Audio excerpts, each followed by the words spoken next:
Umuhanzi akaba n'umucuranzi witwa Iradukunda Aimable wamenyekanye nka Yugi Umukaraza yatawe muri yombi aho akurikiranyweho gusambanya ku gahato umunyamideli Mbabazi Shadia wamenyekanye nka Shaddy Boo. Ibi byatangajwe n'umuvugizi w'urwego rw'igihugu rw'ubugenzacyaha RIB, Dr Murangira Bitsiyeri, yabihamije mu kiganiro yagiranye n'abanyamakuru benshi kuri uyu wa kabiri tariki 26 Kamena 2026. Yavuze ati nibyo koko Aimable uzwi nka Yugi Umukaraza akurikiranywe afunzwe mu gihe iperereza rikomeje, afungiye kuri sitasiyo ya RIB Kimironko.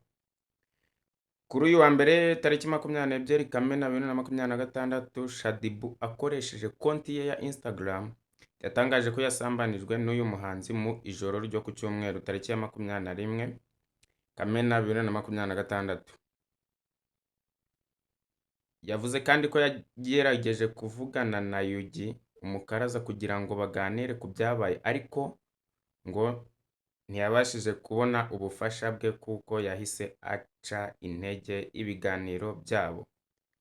Shaddy Boo yavuze ko icyamutumye ashyira hanze aya makuru ari ugutanga ubutumwa bwo gushishikariza abandi bahura n'ihohoterwa kudaceceka no gutinya kuvuga ibyababayeho.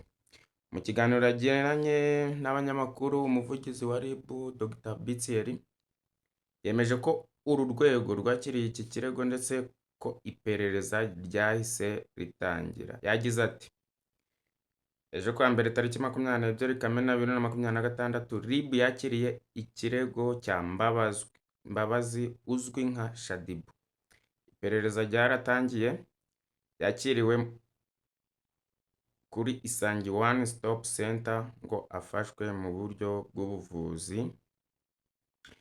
Dr Murangira kandi yanibukije abakoresha imbuga nkoranyambaga kwirinda guca imanza cyangwa gutanga imyanzuro ku rubanza rugikorwa kuko iperereza riba rigikomeje. Ati abakoresha imbuga nkoranyambaga birinde guca imanza cyangwa amagambo ashinja uwo ari we wese, haba uwareze cyangwa uwarezwe.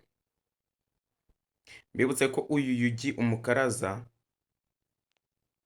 nubwo izina rye ritari rimaze igihe kinini rimenyerewe mu ruganda rw'umuziki nyarwanda, Yugi Umukaraza ni umwe mu bahanzi bakizamuka bahabwa amahirwe yo kuzagira izina rikomeye mu muziki nyarwanda mu gihe kiri imbere.